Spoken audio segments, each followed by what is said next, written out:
भक्ताय तद्भक्ताय नमो नमः। ओम नमो भगवते वासुदेवाय। ओम नमो भगवते वासुदेवाय। ओम नमो भगवते वासुदेवाय। ओम नमो भगवते वासुदेवाय। ओम नमो भगवते वासुदेवाय। ओम नमो भगवते वासुदेवाय। नारायणं नमस्कृत्यं नरं चैव नरोत्तमं देवीं सरस्वतीं व्यासं ततो जयमुदीरये। नष्टप्रायेषु भद्रेषु नित्यं भागवत सेवया भगवती उत्तमश्लोकैर्भक्तिर्भवति नैष्टिकी। कृष्णाय वासुदेवाय देवकी नंदनाय च नंदगोपकुमाराय गोविंदाय नमो नमः। जय श्री कृष्ण चैतन्य प्रभु नित्यानंद श्री अद्वैत गदाधर शिवासदि गौर भक्तवृंद। हरे कृष्णा कृष्णा कृष्णा हरे हरे, हरे राम राम राम हरे हरे। प्रिय पंचशील भक्तवृंद, दामोदर देश भक्तवृंद, फेसबुक के भाग्यशाली भक्तों, सनातन देश भक्तवृंद, हम श्रीमद् भागवत के प्रार्थनाओं में वेणु गीत गोपियों के द्वारा भगवान श्री कृष्ण के वेणु वादन का जो वर्णन है उसका रसास्वादन करने जा रहे हैं। श्लोक आज 7वें को शुरू करेंगे। श्री गोप्य ऊचुः अक्षणवतां फलमिदं न परं विदामः सख्यः पशुन् अनुविवरे स यतोरविवस्यै वक्त्रं ब्रजेशसुतयो अनवेणुजुष्टं यैरवा निपितम् अनुरक्तकटाक्षमोक्षम्। गोपियां कहीं एकांत में खड़ी हुई हैं और भगवान श्री कृष्ण की वेणु की ध्वनि उनके कानों में जैसे प्रविष्ट हुई है, उनके अंदर काम का वेग, जिसको कहा है समर वेग, वो उत्पन्न हुआ है और वो एक अभिलाषा उत्पन्न करके कहती है अक्षताम, जिनको आंखें हैं उन आंखों का फल क्या है?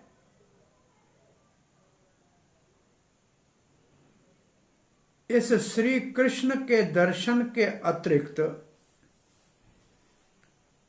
कैसे कृष्ण वृज वक्त्रम का मतलब जिनका मुख अपने समान आयु के ग्वालों के संग, जो व्रजेश नंद बाबा के पुत्र हैं और बलराम जी के संग जब वेणु वादन कर रहे हैं, बस आंखों का इससे उत्तम और कोई फल नहीं हो सकता। उनका दर्शन करना ही परम फल है। हम नहीं जानते हैं इससे ऊपर कोई फल। अपने सखाओं के साथ, पशु का मतलब गायों को लेकर, और वन में प्रवेश कर रहे हैं समान आयु के बालकों के साथ। उनके मुख नंद पुत्र के, दोनों का नाम है, दोनों न कृष्ण और बलराम नंद के पुत्र हैं, और उन्होंने वेणु धारण किया हुआ है।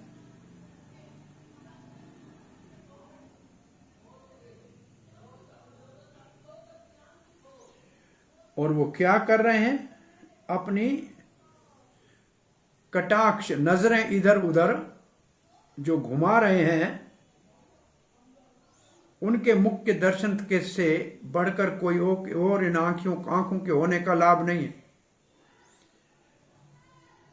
तो गोपियां कह रही हैं, हे सखियों, जिन आंखों ने नंद बाबा के सुतों के पुत्रों के सुंदर मुख का दर्शन किया वही भाग्यशाली है। वो आंखें धन हैं जिन्होंने कृष्ण बलराम के मुख का दर्शन किया। बोला किस समय और अच्छा इनके दर्शन का लाभ है? बोला जब वो अपने सखाओं के संग गायों को चराने के लिए वन में प्रवेश करते हैं ना, तभी उनकी स्वाभाविक जो सुंदरता है उसका दर्शन अति सुंदर है। तब वो क्या करते हैं? तब वो अपनी वेणु को अपने अधरों के ऊपर पधराते हैं और इधर उधर वृंदावन में मटक मटक कर आंखों से कटाक्ष से देखते हैं।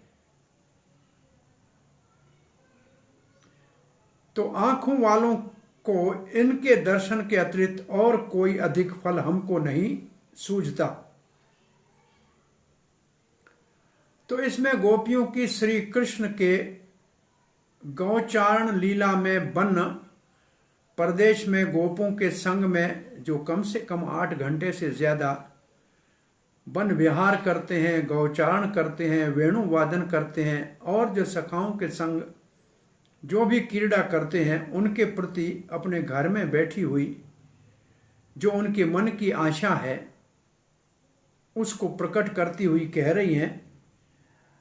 श्रील प्रभुपाद ने ये जो अनुवाद यहाँ लिखा है, ये श्रील प्रभुपाद जी का अनुवाद चैतन्य चरितामृत के आदि लीला में है।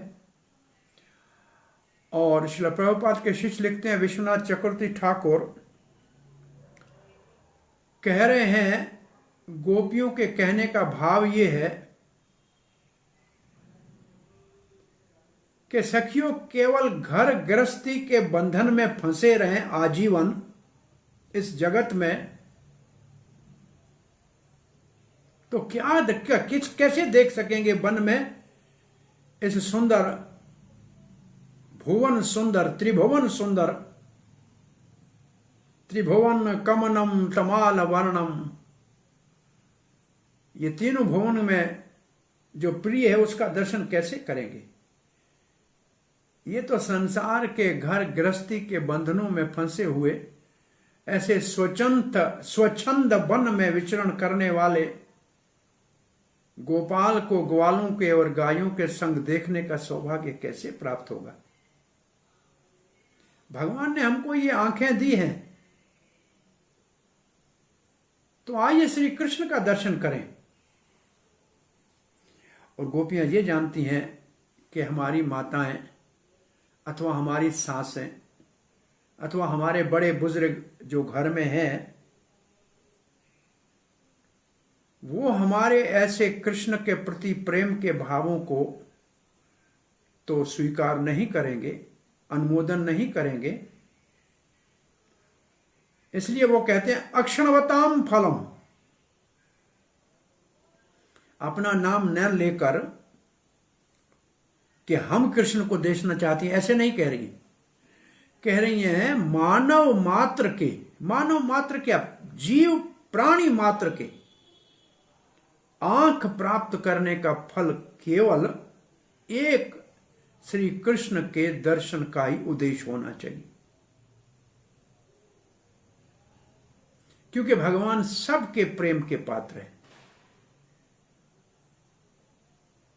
तो जब सभी कृष्ण से प्रेम करें तो फिर हम क्यों नहीं करें? यही तो आध्यात्मिक आनंद है, कृष्ण का दर्शन ही तो अलौकिक आनंद है। आचार्यों का भाव है कि ये श्लोक अन्य अन्य गोपी एक दूसरे से कह रही हैं। 19 श्लोक तक ये पूरा अध्याय है। चक्रवर्ती पाद लिखते हैं गोपियों का जो मुख्य लक्ष्य है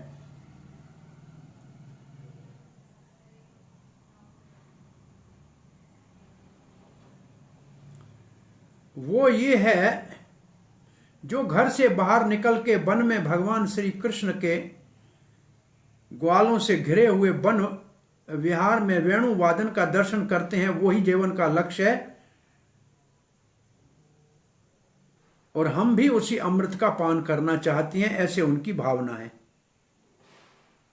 हे सखियों, हमारे को जो इंद्रियां भगवान ने दी हैं वो बेकार हैं, हम घर के अंदर बंधी हुई हैं।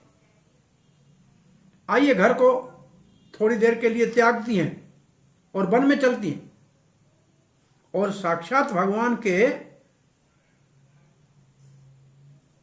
जो हमको आंखें मिले हैं उसका वास्तव फल को प्राप्त साक्षात भगवान के दर्शन से, इस अद्भुत अलौकिक आनंद का आइए रसास्वादन करें। ये इस श्लोक का भाव है। और गोपियां ऐसे कोई ना कोई बहाना करके, कभी सूर्य उपासना का बहाना करके, कभी ग्वाल बालों का वेश धारण करके वन में जाती थी, ये उनका भाव है। अक्षवताम, ये है आंखों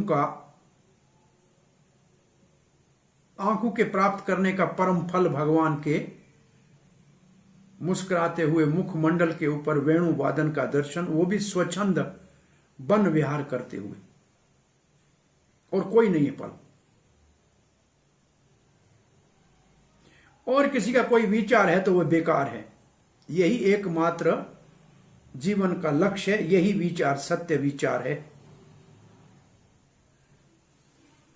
बस अगर हमें इंद्रियां हैं तो उनके द्वारा कृष्ण बलराम जो नंद सुत हैं, और जब वेणु वादन करते हैं उन्हीं का दर्शन करना चाहिए। ये तो है बाहर का अर्थ, परंतु उनके हृदय का भाव जो वास्तविक है वो तो छुपा हुआ है। वो हृदय का भाव क्या है? हमारी सांसें, तेरी मेरी सबकी सांस मित, या हमारी ननंद हमारे पति की बहन है, अगर ये हमारी बात कहीं सुन लें, पड़ोस में इधर उधर खड़ी हुई निकट में,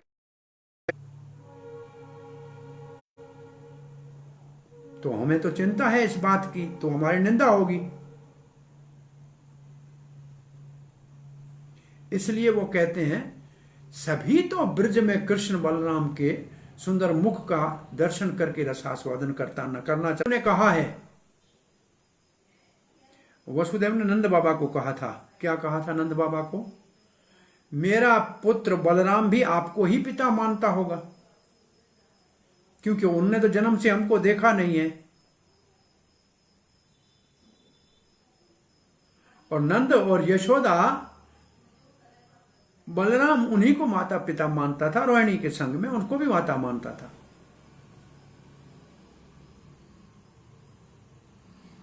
तो सामान्य रूप से ब्रजवासी बलराम को ही नंद बाबा का पुत्र ही मानते थे। इसलिए इस श्लोक में गोपियां उन दोनों का नाम लिया है, परंतु इसमें भी एक रहस्य का अर्थ है। व्रजेश सुतयो हो वक्तरम चमी का मतलब है उन दोनों में से जिसके मुख अनु जो पीछे मुड़ के देख रहा है और वेणु वादन कर रहा है, उसको देखने का लाभ है। उन दोनों भाइयों में से जो सांवला छोटा मुड़ के पीछे अनु, वहां व्रजेश तनयो वक्तरम, जो पीछे मुड़ के वेणु वादन करके जा रहे हैं, उसको देखना परम लाभ है। वह निपितम, वह शब्द जो निपितन में है, इसका मतलब पान करना चाहिए। बहुत प्रेम से, अति स्नेह से, लगन के साथ उनके मुख के सुंदरता का पान करना चाहिए आंखों से, और वेणु वादन का पान करना चाहिए कानों से। इसके पीछे भाव ये है कि देखने से, छूने से, सुनने से, सूंघने से, ये सब इंद्रियों का लाभ इसमें है। एक का नाम लिखा है परंतु सब समझना चाहिए।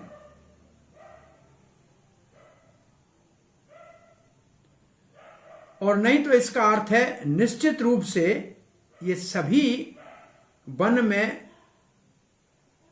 इन भाइयों के मुख का दर्शन का आनंद ले रहे हैं, जिन्होंने लज्जा को त्याग दिया है और धैर्य धारण कर लिया है। वो तो भगवान के वेणु वादन के मुख का, दोनों भाइयों के वेणु वादन के मुख का रसास्वादन कर रहे हैं, जब वो गैया चरा के वन में अपने सखाओं के से घिरे हुए विचरण कर रहे हैं।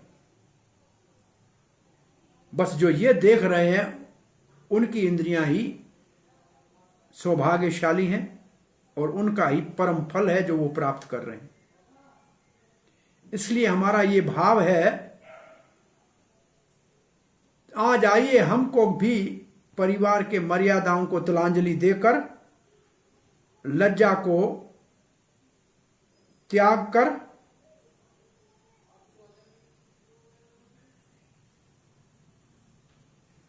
कौन सी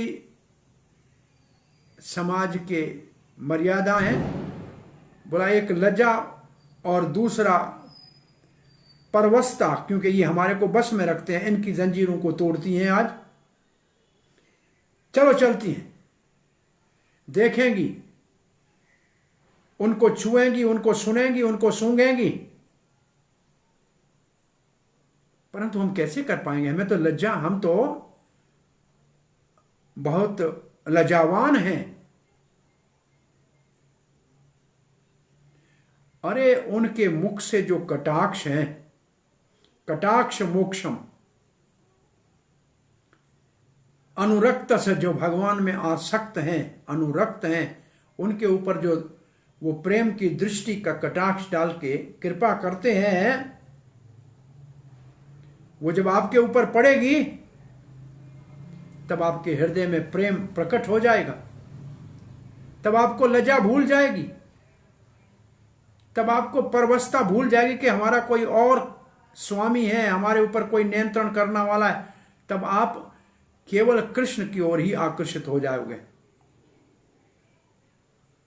तब आप लज्जा त्याग कर कृष्ण के मुख का रसास्वादन कर सकती हो। ये है भाव चक्रवर्ती पाद का। श्री जीव गोस्वामी लिखते हैं, श्रीधर स्वामी ये नहीं स्वीकार करते हैं कि गोपियों ने कहा।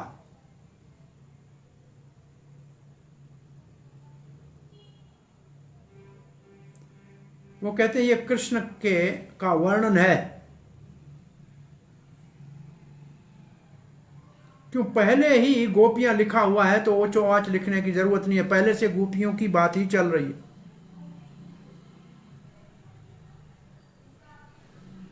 परंतु अन्य स्थानों में ये क्या सिर्फ वो श्री गोपिया वचा के ऊपर कहते हैं कि कहीं वो शब्द नहीं भी लिखा है तो ये गोपियों के वचन है, ये समझना चाहिए।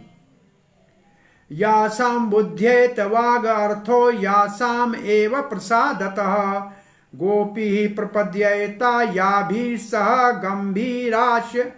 गंभीराशयोजितः। हम गोपियों का शरण लेते हैं, उनकी कृपा से हम उनके शब्दों को समझ सकते हैं, जिनके द्वारा भगवान के गंभीर हृदय को इन गोपियों ने जीत लिया है। ये दीपक गुजवा गोस्वामी ने ये श्लोक लिखा है। आइए गोपियों का शरण लेते हैं, उनकी कृपा से उनके शब्दों को हम समझ सकें, जिन्होंने गंभीर हृदय वाले श्री कृष्ण को अपने बस में कर लिया है, अजीत को जीत लिया है। भले वो बाहर की दृष्टि से कृष्ण को बलराम के साथ और अन्य गोपों का वर्णन कर रही हैं, परंतु उनके हृदय में जो भाव है वो केवल एकमात्र कृष्ण के लिए है, परंतु सबके सामने ऐसे नहीं कर सकती हैं।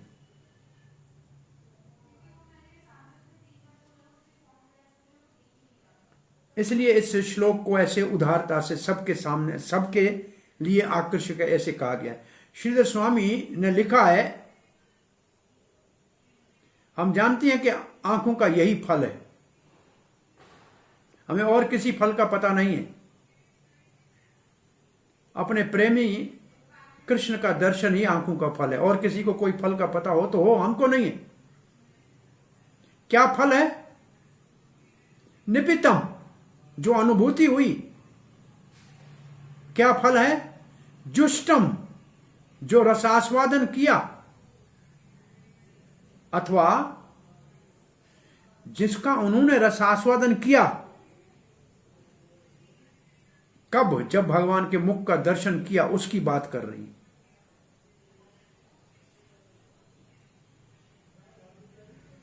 तो दूसरों को कैसे पता लगेगा? दूसरे कैसे समझेंगे कि जिन्होंने भगवान का मुख देखा उनको क्या रस मिला, क्या आनंद मिला? दूसरे कैसे, उनको अनुभव ही नहीं है तो कैसे समझेंगे?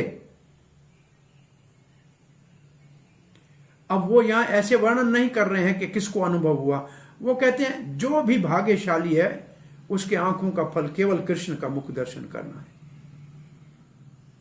क्योंकि वो गोपनीय रखना चाहती हैं अपने भाव को कृष्ण की प्रति जो है।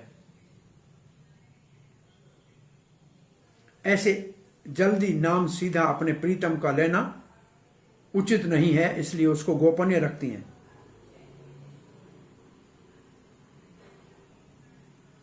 अथवा वो विस्तार से वर्णन करने में समर्थ ही नहीं है, क्योंकि प्रेम से इतनी परिपुलित हो गई है, इतनी प्रेम से अधीर हो गई है कि वो पूर्ण वर्णन करने में समर्थ नहीं है। ये दो भाई गायों को वन में लाते हैं अपने सखाओं के संग, ऐसे कह रहे हैं।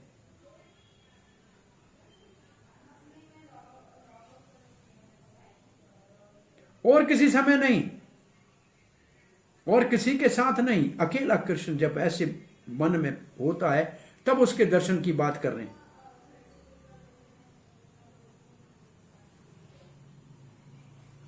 जो जिसको चाहिए वो समझे।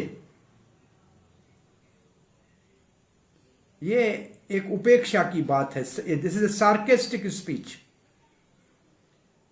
हमारे आंखों को तो केवल कृष्ण को देखने का ही एकमात्र फल दिखाई देता है, दूसरों को जो चाहे वो हो। जब भी जहां भी आपको अनुभव ऐसा हो भगवान के श्री मुख को देखने का, तो आप समझ लो कि आपके आंखों का पाना सफल हो गया और सार्थक हो गया।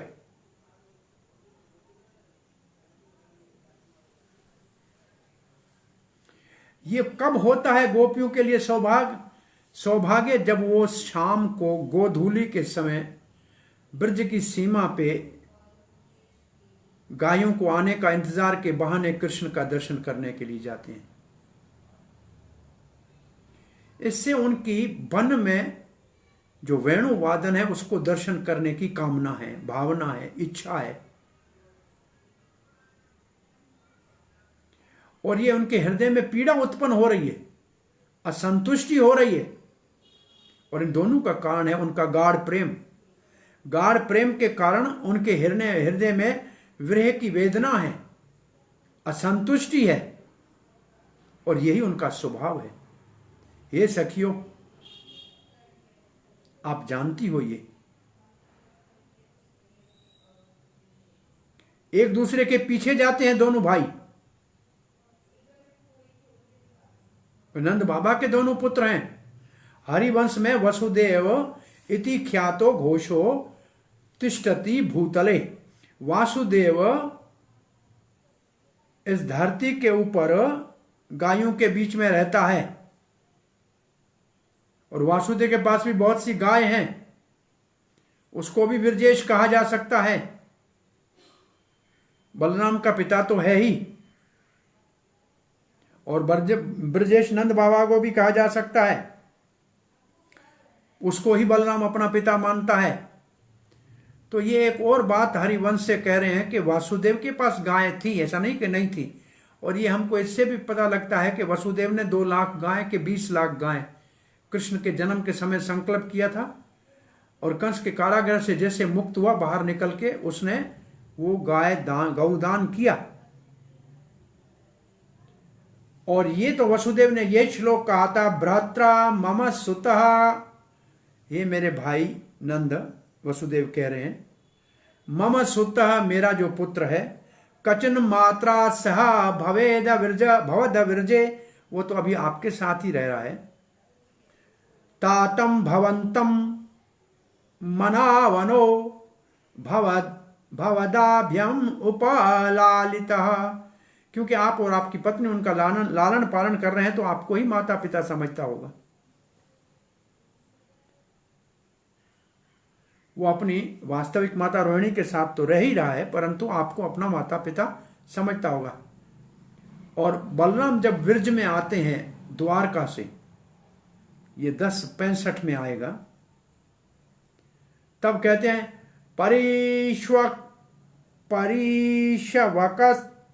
परिशवक्त चिरोतकंठै गोपहि गोपीभिरेव च रामोऽभिवाद्यः पित्रा वासिर्भिः अभिनंदितः। बहुत समय से कृष्ण बलराम के विरह के कारण सारे ग्वाल बाल, उनकी पत्नियां बलराम जी को आलिंगन किया, और फिर बलराम जी ने अपने माता पिता को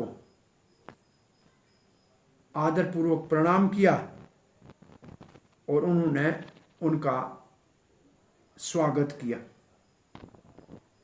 एक और भी इसका अर्थ लिखा है, चौथे श्लोक में लिखा था,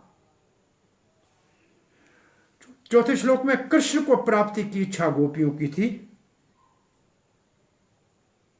और इस श्लोक में वो वेणु के बहाने कृष्ण को पाने की अभिलाषा बतला रही है। नंद के दोनों पुत्रों में से जो पीछे चल रहा है, कृष्ण बलराम के पीछे चल रहा है,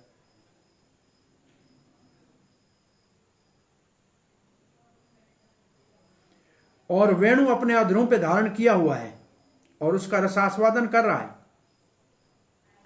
और उन्मुख उनका जो उस वक्त देखता है, उसकी आंखों का वास्तविक फल वो प्राप्त करता है।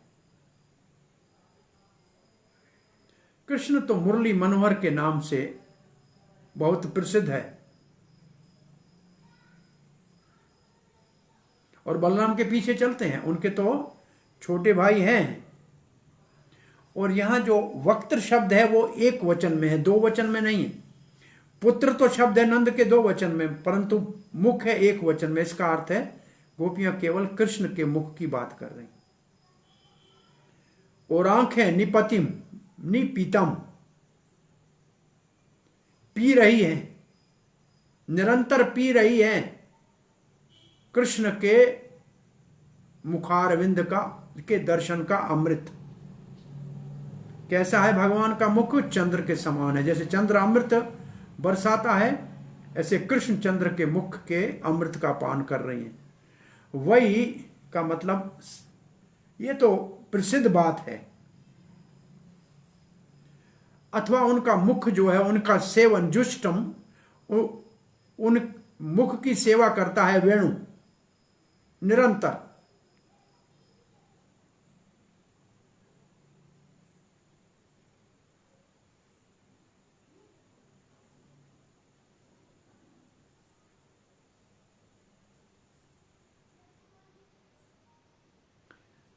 जो भगवान के मुख को बहुत भक्ति से, प्रेम से, इसको ऐसे समझे, हम भगवान के दर्शन के लिए मंदिर में जाएं तो भी उनका जब दर्शन करना चाहें करें तो आंखों में हमारे गोपियों के कृपा से ऐसा भाव हो कि उनके मुख के अमृत का पान कर सकें। और मंदिरों में तो भगवान का वेणु उनके अधरों के ऊपर होता ही है। तो ये दर्शन अगर जब हम करने चाहें तो हमारे अंदर भक्ति का भाव हो देखने के लिए, और आंखों में वो प्यास हो उस रस को पीने की, जो भगवान के मुख चंद्र से अमृत छलक रहा है, उसको पीने की भावना होनी चाहिए।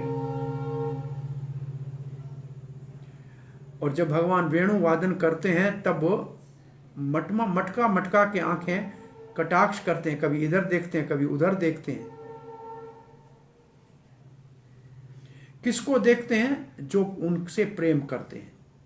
क्यों देखते हैं? उनको प्रसन्न करने के लिए। क्यों प्रसन्न करते हैं? क्योंकि भक्त उनकी सेवा करते हैं। तो सारी इंद्रियों का फल ये है कि कृष्ण की सेवा में लगे, जिससे अनुभव हो और रसास्वादन हो।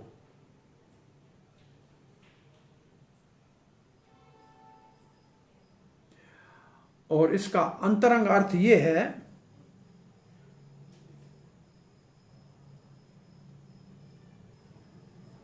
जुष्टम, जब प्रेम से देखा जाए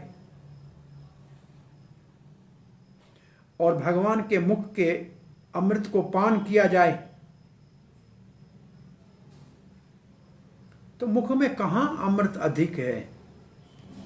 बोला जो वेणु पीती है वहां अधिक है। अमृत है अधरों में। ये वेणु पी रही है, ये सोतन हमारी, ये अधरों, इसके ऊपर हमारा अधिकार है।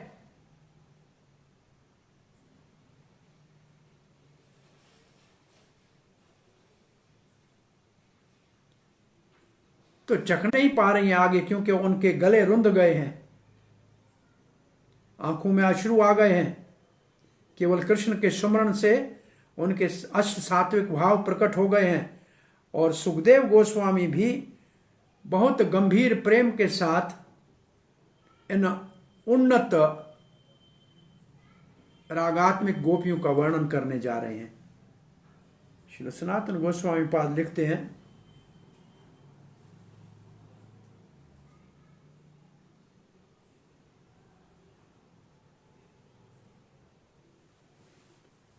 वो अप्रत्यक्ष रूप से कृष्ण की बात कर रहे हैं, परंतु सामान्य बात कर रहे हैं, क्योंकि विशेष कृष्ण तो उनका विशेष प्रेम का लक्ष्य है और उसको वो गोपनीय रखना चाहती हैं। उनका नाम ही गोपियां है, जिसका मतलब है वो अपने प्रेमी को गोपनीय रखती हैं या छुपा के रखती हैं अपने हृदय में। और दूसरा अर्थ गोपी का है जो अपने इंद्रियों के साथ पीती हैं कृष्ण की मधुरता को, कृष्ण की सुंदरता को, कृष्ण के सभी इंद्रियों से कृष्ण के का पान करती हैं। गोपी के ये दो अर्थ हैं। गाय पालती हैं, ये तो अर्थ है ही।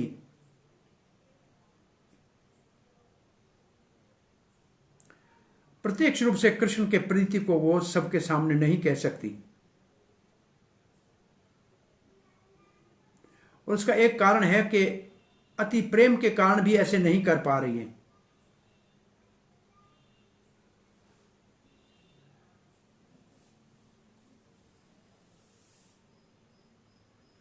वृंदावन में कृष्ण के दर्शन के अतिरिक्त और कोई फल नहीं है आंखों के लिए। और इस बात को वो लोहे के ऊपर, इसको कहते हैं पत्थर के ऊपर लकीर जैसे कह रही हैं। अभी हम हमारे आंखों के सामने इसको नहीं देख रही हैं, इसका मतलब हमारे आंखों को कोई सफलता नहीं है। हाँ, हम देख लेंगे शाम को जब आएंगे, ब्रज में लौटेंगे तब देखेंगे। ये आशा है उनकी कि उनका दर्शन तो होगा ही शाम को।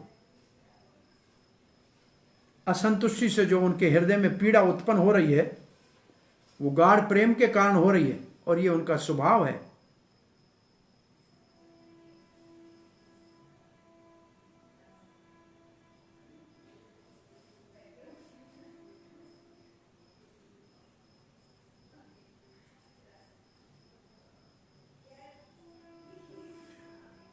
अपनी लज्जा को छुपाने के लिए बलराम जी का नाम साथ ले रही हैं, लेकिन उनका उद्देश्य तो केवल कृष्ण से अपने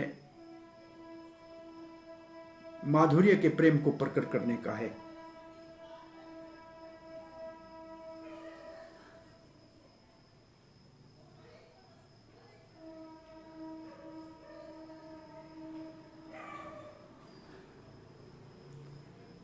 ओके, ये सब बातें हो चुकी हैं।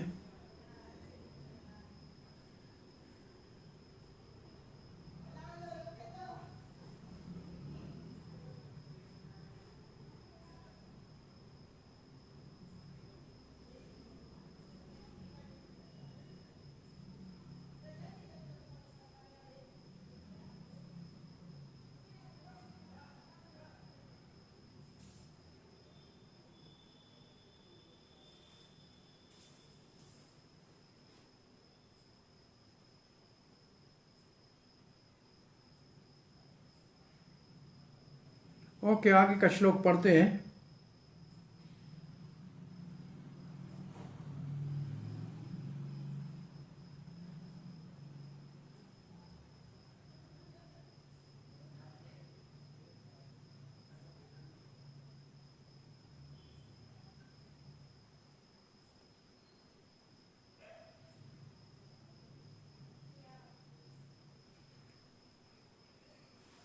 चोत प्रवाल ब्रहा स्तबकोत फलाब्जा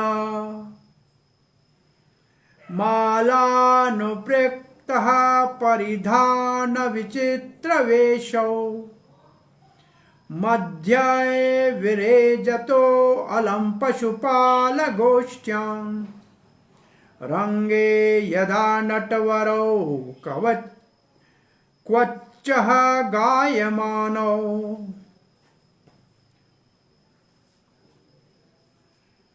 अब उनने जो वन का श्रृंगार किया है, च्यूत प्रवालः, प्रवाल कहते हैं नए नए जो पत्ते निकलते हैं वृक्षों के टहनी के अगले भाग पे, उसको कहते हैं प्रवाल। और आम के, च्यूत है आम, आम के वृक्ष के नए निकले हुए पत्ते और उसके साथ है ब्रह, मोर के पंख, स्तबक, स्तबक का मतलब फूलों के गुच्छे, उत्पल, इसका अर्थ है कमल के पुष्प, अबज, यह है कुमोदनी लिली, माला, उसकी मालाएं बनाई हैं। अनुप्रक्त, छूते हुए, परिधान, उनके वस्त्र, विचित्र, नाना प्रकार के रंग से शोभित है, वेशसु, उनके वस्त्र अधिक सुंदर रंगारंगी है, मध्य व्रजेतुः, मध्य उनके बीच में, व्रजेतु, दोनों भाई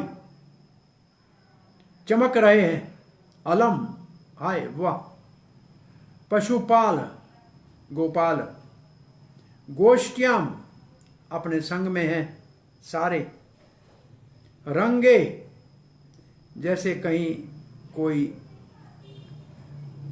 मंच बना है जिसके ऊपर अभिनय किया जाए, नटवर, जैसे नृत्य के लिए तैयार हों, कभी कभी गायमान, और कभी कभी गाते भी हैं, कभी कभी नाचते हैं। तो सारे ग्वाल बाल, और विशेष रूप से कृष्ण बलराम, और उसमें भी विशेष रूप से कृष्ण, बहुत रंगारंगी आकर्षित वस्त्र धारण किए हैं और उन्होंने सुंदर बनमालाएं पहनी हुई है और अपने आप को सुसज्जित किया है मोर पंख से, कमल के फूलों से, कुमोदनी से, नए आम के परवाल से और बहुत से फूलों के जो है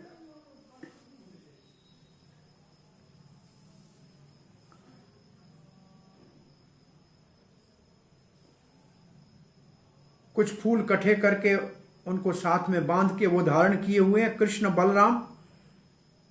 उन ग्वाल बालों के बीच में बहुत ही प्रकाशमान हो रहे हैं, चमक रहे हैं। ऐसे लग रहा है कि किसी मंच के ऊपर अब वो नृत्य करते करते कभी गान भी करना शुरू कर देंगे।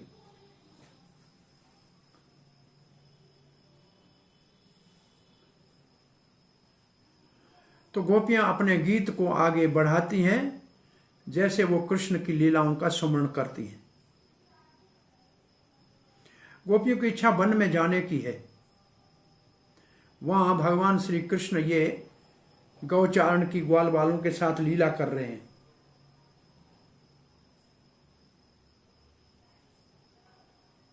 और जब वन में जाती हैं तो भी सामने नहीं आती हैं, वो वृक्षों के झाड़ियों के पीछे झरोकों से देखती हैं, पत्तों के बीच में से। जब कृष्ण बलराम नृत्य करते हैं या गाते हैं तो छुप छुप के ऐसे देखती हैं। ये उनकी इच्छा है, परंतु वो जा नहीं जा सकती हैं। वो ऐसे आशा कर रही है कि हम वहां खड़ी हों, ऐसे छुप के देखें। चक्रवर्ती पाद लिखते हैं,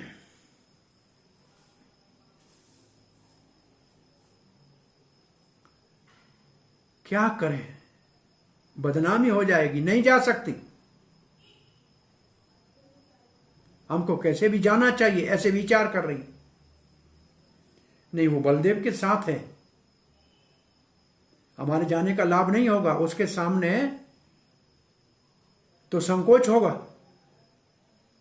इसलिए दूर से, कपड़ों के नीचे इसमें दूर से देखेंगे, पत्तों और लताओं के पीछे छुपकर देखेंगे और उनके सुंदर मनोहर रूप का दर्शन करेंगे, नृत्य का दर्शन करेंगे और उनके गान का रसास्वादन करेंगे और जल्दी वापस आ जाएंगे।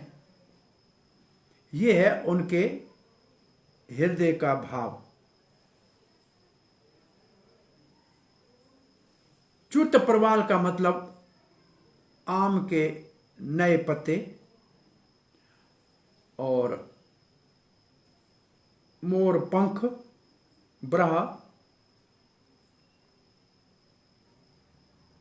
और स्तवक तो है फूलों का एक, सारे फूल इकट्ठे करके एक जगह बांधे जैसे गुलदस्ता बनाते हैं, ऐसे वो उन्होंने बालों में खोसे हुए हैं। हमारे मंदिरों में ठाकुर जी का श्रृंगार करते हैं तो ऐसे फूल आप देखें, कहीं लगाते हैं कान के ऊपर, कहीं पगड़ी में, कहीं ऐसे खोसते हैं।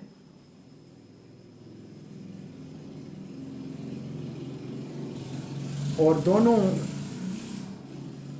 कानों में कमल के नए पुष्प रखे हैं।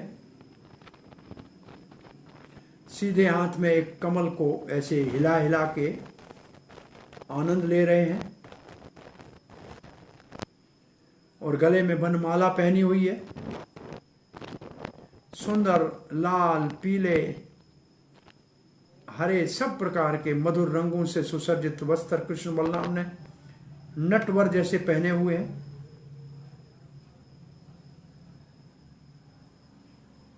कभी अपने ग्वाल बालों के संग नाचते हैं और कभी गाने लगते हैं।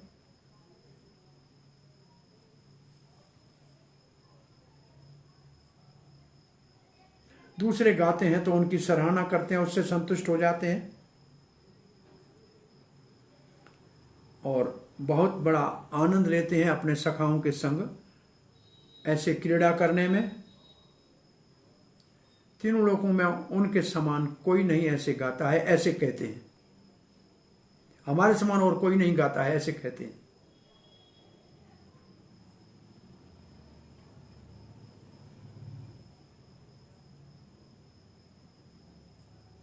और नहीं, ये गोपियों का अपना भाव है कि हमारे से ज्यादा प्रेम से कौन गा सकता है। ये तुच्छ बालक क्या हमारे सामने गोपाल गाएंगे।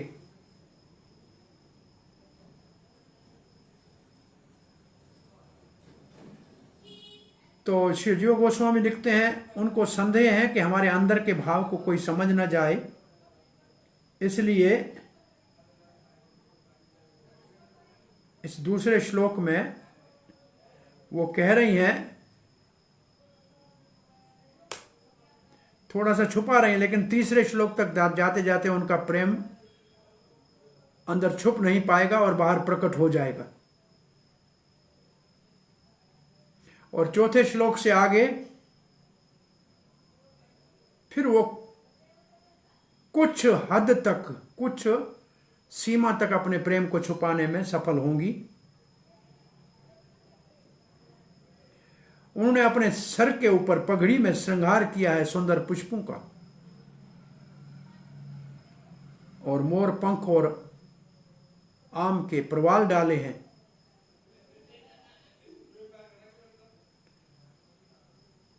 और जो पानी के अंदर से कुमोदनी है, उसका अंदर का भाग है वो कानों के ऊपर रखा हुआ है, कानों में रखा हुआ है। सीधे हाथ में कमल को लेके घुमा रहे हैं। विचित्र वेश है उनका, आकर्षित है। ग्वाल बालों के बीच में बहुत ही शोभायमान हो रहे हैं।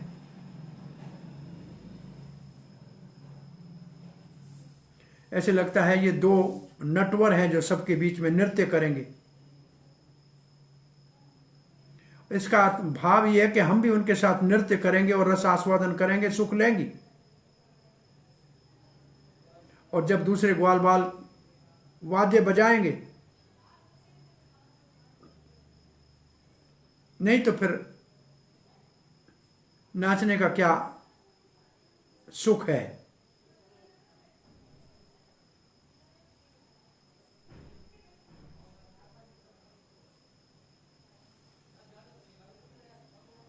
ये ब्रज में ही ऐसा आनंद है और कहीं ऐसे नहीं भगवान करता है। अथवा श्री जीव गोस्वामी कहते हैं, पहले 5 श्लोकों में धीरे धीरे आस्ते आस्ते गोपियां अपने प्रेम को प्रकट कर रही हैं। जो पहले श्लोक कहा गया उसका भाव था कि ग्वाल बालों का सौभाग्य है, क्योंकि वो अपने आंखों से साक्षात सब समय कृष्ण का दर्शन कर सकते हैं। सौभाग्य तो ग्वाल बालों का है जो निरंतर कृष्ण के संग उनके मधुर मुख का दर्शन कर सकते हैं। इस श्लोक में कहती हैं वो केवल उसको देखते नहीं हैं, परंतु उनके संग सुखपूर्वक गाते हैं और नाचते हैं। दोनों भाई उनके बीच में गाते नाचते हैं, ये भी उनको सुख मिलता है, वो भी गाते हैं। नहीं तो एक दूसरे की प्रशंसा करते हैं। कभी कभी वो नृत्य में मगन हो जाते हैं, गाना नहीं करते हैं, तो ये ग्वाल बाल गा लेते हैं।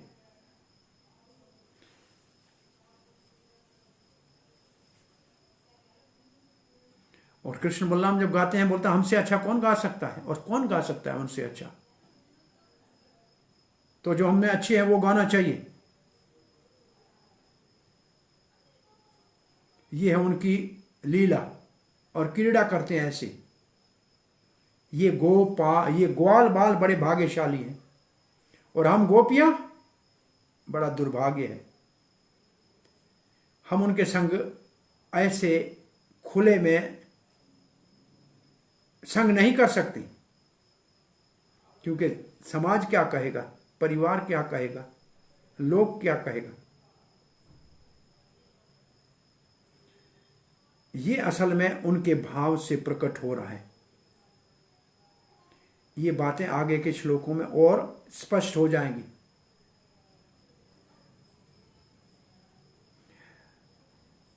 वो क्यों दुखी है? क्योंकि समाज क्या कहेगा, लोक लज्जा होगी। तो यहां इतना ही आज करते हैं, आगे देखेंगे क्या कृष्ण की कृपा होगी। गोप्यः किमाचर्द अयं कुशलं समवेणो दामोदराधर सुधामपि गोपिकानां भुङ्क्ते स्वयं यदा अवशिष्टरसं हृदयिनो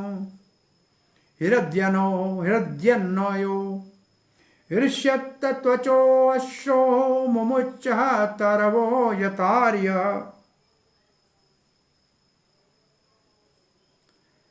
अभी तो वेणु के प्रति कुछ कह रही हैं गोपियां।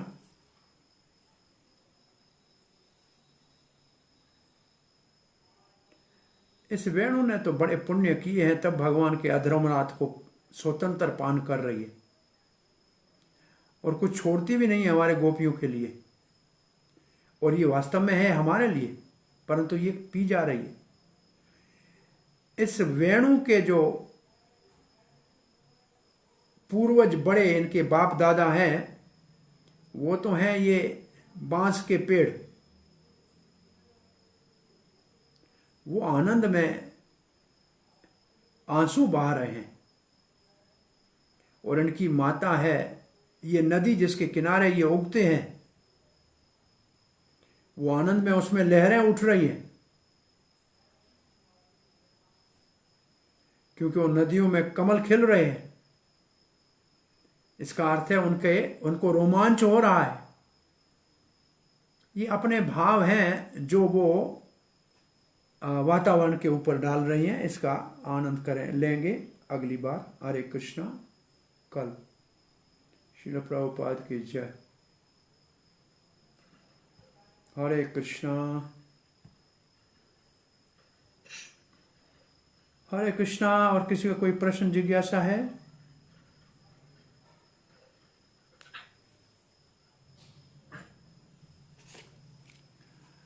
हाँ, गौर भक्तवृंद की जय। श्रील प्रभुपाद की जय। निताई गौर प्रेमानंदे।